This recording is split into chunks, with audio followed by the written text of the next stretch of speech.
This video is sponsored by NordVPN, the Take's favorite way to stay safe online. Go to nordvpn.com/thetake to start protecting yourself. I love you, Carrie. There's no one I could love more. I want to live my life with you. And just like that, the epilogue to Sex and the City retconned Mr. Big into the perfect partner. But we couldn't help but wonder, if Carrie actually wanted domestic bliss, shouldn't she really have ended up with Aidan? Of course, Carrie dates a number of men on the show, but for most viewers, her romantic fate boiled down to a binary choice between rugged, sweet, devoted Aidan and debonair, complicated, hard-to-get Mr. Big. Everyone knows you only get two great loves in your life, Aidan and Big. 1, 2. And according to you, I'm done. As the show's executive producer Michael Patrick King put it, I say one question, Big or Aidan? And there's usually a split. They represent two very different male characters, and they represent two different things to her. Here in my arms was a guy who wanted to make my home better. And somewhere out there was a guy who wanted to pull it apart. Aidan ultimately embodies love as potential for growth, compromise, and building something steadily over time. But Carrie opts instead for what Big represents. Love is a glamorous prize you don't think you're worthy of, which, if you're lucky and wait long enough, might suddenly fall in your lap. For years, Big was the unattainable rich guy, never quite sure if he wanted to be with Carrie, who brought out her most self-indulgent, self-destructive habits and thoughts. And just like that's rewrite of Big into an ultra-supportive husband seems to have happened magically off-screen. But it was with Aidan that viewers saw Carrie actually working through her own commitment issues to understand the reality of what partnership entails. This is hard. We're going to run into stuff that's hard. That's why I was trying to help. Here's our take on why, if marriage was what Carrie truly wanted, growing old with Aidan would have made more sense. But secretly, it seems like Carrie really prefers to be alone. I miss walking into my apartment with no one there and it's all quiet. And I can do that stuff you do when you're totally alone. If you're new here, be sure to subscribe and click the bell to be notified about all of our new videos.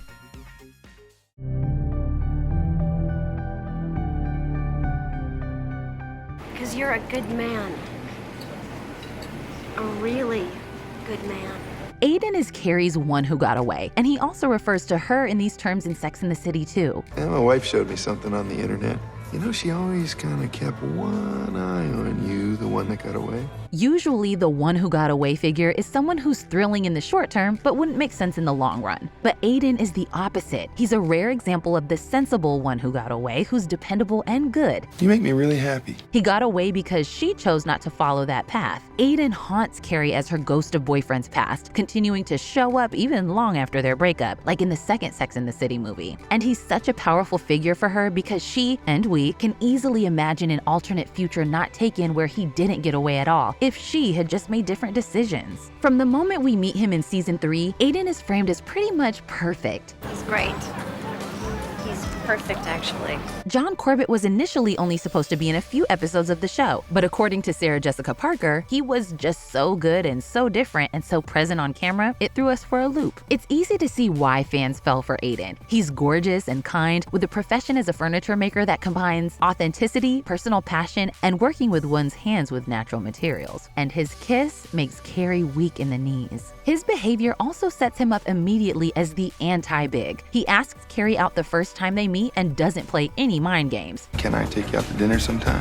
Whereas Big's early relationship with Carrie is characterized by mystery and miscommunication. He also loves her in the light of day, not hiding her away like a shameful secret the way Big did. When Carrie first says "I love you" to Big in season 2, his response is, "I'll just wait for you outside." But Aidan bravely tells Carrie he loves her first. I love you, Carrie. Ironically, it's all of Aidan's perfect qualities that are a problem for Carrie. You always say the right things. She finds herself panicking about the lack of conflict between them and comes to an important realization that she craves relationship drama. Maybe you don't believe it's for real unless somebody's playing hard to get. It's something that we've seen in Carrie's character all along. In the season 2 episode, The Freak Show, she becomes convinced that the normal-seeming guy she's dating must have something wrong with him and rips apart his apartment in search of evidence. But Carrie's behavior with Aidan is also deeply shaped by how scarred she is from Big rejecting her and abruptly marrying younger woman Natasha. When Aidan first first tells Carrie he loves her, her reaction is revealing. I had become lovable. And even though their relationship seems to be going great, her unresolved feelings for Big and the still hurting emotional wounds he's given her lead her to cheat on Aidan with Big and break her new love's heart. Because Aidan is such a perfect boyfriend, Carrie's destruction of their relationship also takes away her sense of herself as a good person. I'm just afraid the way I treated him is gonna haunt me the rest of my life. Emily Nussbaum has called Carrie the unacknowledged first female anti-hero on television, but it's really through her infidelity that Carrie enters into this blurry moral territory. You broke my heart!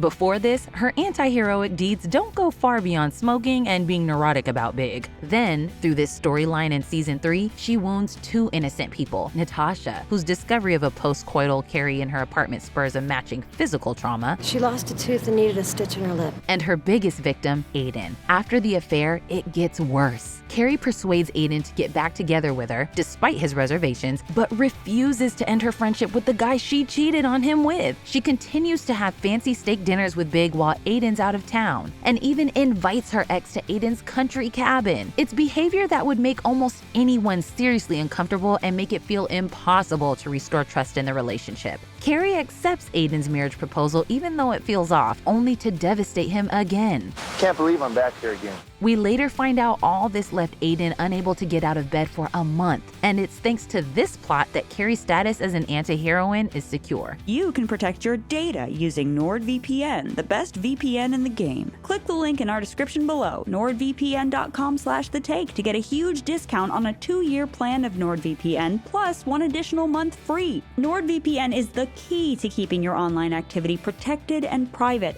All of your internet data stays safe behind a wall of next-generation encryption, and their strict no-logs policy means they don't track, collect, or share your private data because they know it's none of their business. NordVPN also masks your IP address so you can keep your browsing to yourself and no one can track what you do online. Another huge plus, you can use NordVPN to connect to foreign servers to watch content from around the world. Click the link in our description below, nordvpn.com/thetake, to get a fantastic deal on NordVPN now, plus that free bonus month. It's risk-free with NordVPN's 30-day money-back guarantee.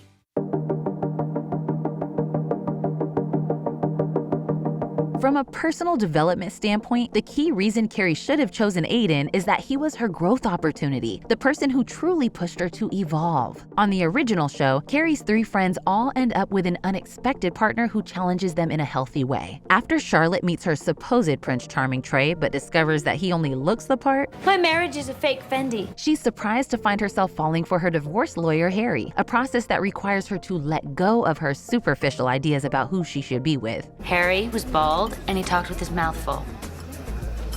But I loved him anyway. Samantha dodges emotional intimacy for most of the series, but one of the first times she is tempted to truly commit is with successful, arrogant, won't-be-tied-down Richard. Just like Trey for Charlotte or Big for Carrie, Richard embodies all the qualities that come easily to Samantha and which she maybe prides herself on, but which really play to her vanities without addressing her growth opportunities. Eventually, it's younger, less alpha man Smith who challenges Samantha to be more emotionally vulnerable and push herself into new territories. I'm shaving my head, all right? It's scary and awful, and you can't handle it. Who says I can't handle it? Let me be here for you. Similarly, Miranda may think that the polished Dr. Robert is the best on-paper match for her, but her cynical, worldly side feels more challenged by less intellectual, more positive, and emotionally available Steve. Can you for 1 second believe that maybe I'm not some full of shit guy? That maybe I do like you? Then, again, in And Just Like That, when her relationship with Steve has become stagnant, Are we a couple? Or just roommates with ice cream and a kid? the need for a partner who challenges her to explore undiscovered sides of herself is why she's so drawn to Che. I kept hearing your voice in my head saying, change. All of these plots for Carrie's 3 friends emphasize that ideal romances help us to become more well-rounded people, often through the discomfort of exposing key areas that have been lacking in our lives. For Carrie, Aidan is this loving yet challenging match. Early in their courtship, he urges her to give up smoking, to really get to know him before they sleep together so it's more meaningful, and to meet his parents. These are all big but good steps for Carrie, who's not used to building relationships with emotional vulnerability and conscious steps toward commitment. Aidan's refusal to indulge Carrie's smoking signifies that he likes her but isn't drawn to her self-destructive tendencies. I don't want to be a jerk, but I can't date a smoker. Carrie's smoking is linked to Big. Not only is it a habit the two of them share, but smoking also represents Big himself in that both are toxic addictions for her. We always used to share a cigarette together. We did a lot of things that were bad for me together. Both make her obsessive and unable to think about anything else, and her struggle to quit cigarettes mirrors the difficulty of quitting Big, as underlined by the fact that she starts smoking again as soon as their affair begins. I'm having an affair with Big, and also I'm smoking again. Multiple times, Carrie explicitly likens the relationship to an addiction. I had slept in Big's and my sex sheets for 2 days, and like any good junkie, I knew how to hide the evidence. Then my addiction found me. Hello. And the double meaning in this scene where Carrie first thinks Aidan knows about the affair, Are you cheating? but he's really just asking if she's smoking again, tells us that Carrie does want to get clean. Are you gonna quit? I really want to. Yet over the course of the show, while she does eventually leave cigarettes behind, she never manages to free herself from her Big addiction. Carrie's experience with Aidan versus Big may remind us of Don Draper's choice between two very different romantic partners on Mad Men. In season 4, Don is dating the mature and age-appropriate Dr. Faye, who represents the prospect of true change and growth. Don opens up honestly and vulnerably to Faye and takes their relationship slowly. I'm just gonna take you to your door. They establish such intimacy and trust that Don even confesses his backstory to her, revealing his true self. But in the season finale, Don does an about-face and proposes to his young secretary, Megan, who sees him not as he is, but as he wants to be seen. People were kind of like rooting for Dr. Faye, hoping that Don would grow. Why would he marry the younger woman who saw him as the man he wanted to be? Why would he do that? So through fellow TV antiheroes Carrie and Don, we see how daunting it is to do the hard work of dealing with who you are in order to change. And the reality that, when faced with this opportunity, many people will simply backslide into their old, self-defeating habits. Once Carrie and Aidan are back together in season 4, Carrie is again pushed to evolve, this time through the not always fun compromises a relationship entails. We see the growing pains Carrie goes through, and the maturity required in facing those trade-offs that are part of what make relationships meaningful. That's when I realized I was holding on to a Roberto Cavalli outfit and throwing away my relationship. Okay, it goes! Over time, though, Carrie reveals that she doesn't really want to do this work. This might explain why her relationship with famous artist Alexander Petrovsky, and especially Big's dramatic declaration of love in the series finale, are so appealing to her. Carrie, you're the one. In the end, Big gives her the exciting, glittery rom-com moment she wants, with perfect Paris as the backdrop. It's a spontaneous, picturesque event where what she long fantasized about is handed to her, and it lacks any of that consistent, long-term, sometimes boring emotional work she was doing with Aidan. While Carrie's romantic endpoint is framed as happy, it also feels disappointing because she remains static, even regressing into what's easiest for her but not her best self. And she's the only one in her friend group who ultimately doesn't overcome a more limited partnership option, which indulges in inner vanity in favor of something that's less glamorous but real. Something in Carrie decides not to choose growth.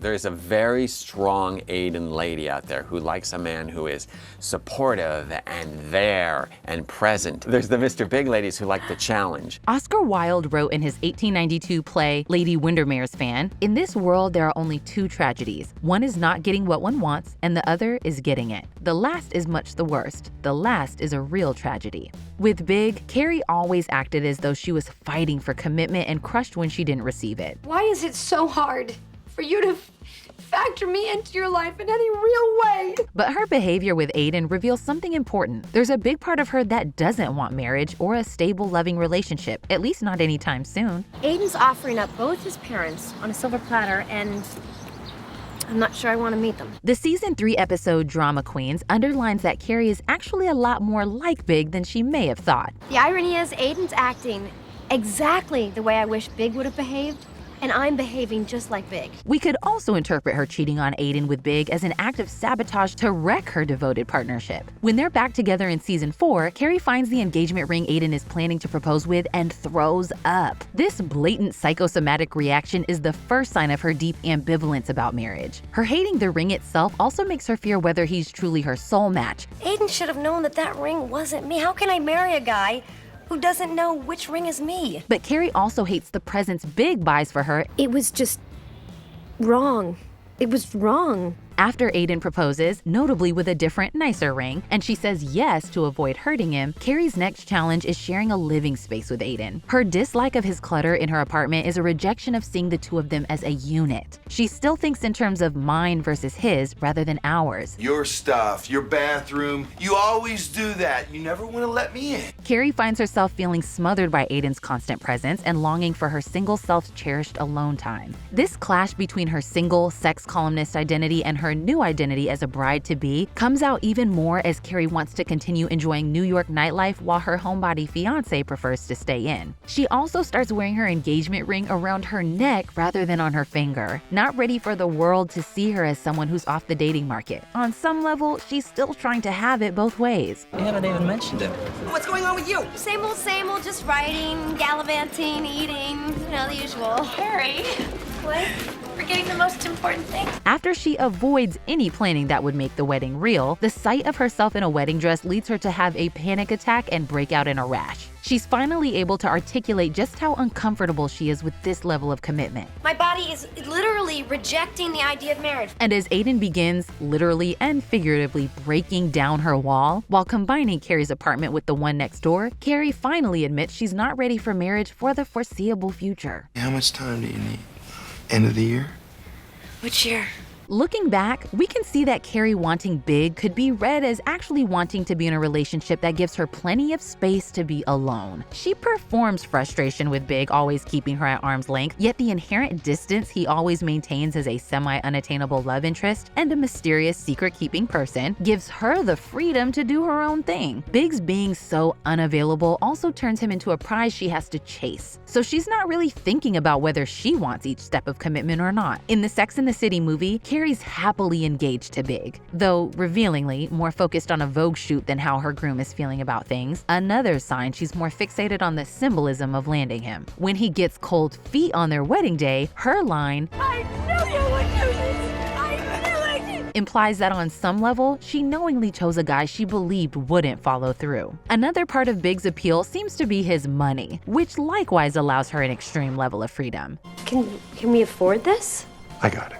Even though Aidan does have the money to buy Carrie's apartment and the one next door, this is still a big difference from the palatial apartment Carrie and Big are living in together in the first Sex and the City movie. And of course, Big doesn't need to ask Carrie to make room in her closet for his stuff. He can just give her the massive closet space of her dreams. In the brief view of their married life we see in And Just Like That, Big has at last transformed into the amazing partner Carrie always longed for him to be. Revealingly though, this happened almost entirely off screen. And just like that, I remembered how much I loved the last 15 years. And, spoiler warning, as soon as we meet up with them in this era of marital bliss, Big dies. The story can't really handle Carrie being happy with Big for an extended time on screen because it's not the reality we lived through for so many seasons. It's a one-dimensional fantasy. And already by Big's will reading, we're once again seeing Carrie thrust back into a state of insecurity over some mysterious thing Big did. $1 million. Natasha? His ex-wife. It's this Carrie, neurotic, not able to trust Big, venting about him to her friends, and actually really alone, who's familiar and natural to us. I've been spiraling all day about him and Natasha. That's why And Just Like That realizes its only path forward is to get Carrie back on her own. And just like that, I walked myself home. Ultimately, the real reason Carrie doesn't end up with Aidan is that the show won't let her. So often, shows that set up an idea of an OTP or one true pairing early in their run feel they can't diverge from that, no matter how badly the couple has hurt each other and how much they've changed over the course of the series. In many of these stories, the runner-up love interest is used to embody an alternate path, almost an opposite to the true love, which the main character rejects. The minute I kissed Aidan, I remembered who I used to be, someone just running around New York like a crazy person, trying to get the one man I love to love me back. And in service of that endgame, it's a common tactic for the runner-up love interest to abruptly become vindictive and unrelatable once it's clear they're not going to be the one, as if to confirm the main character's making the right choice. Just look at how Sex and the City's Robert inexplicably pivots from perfect boyfriend to malicious ex to Miranda after she chooses Steve. I hope you understand when you get my bill.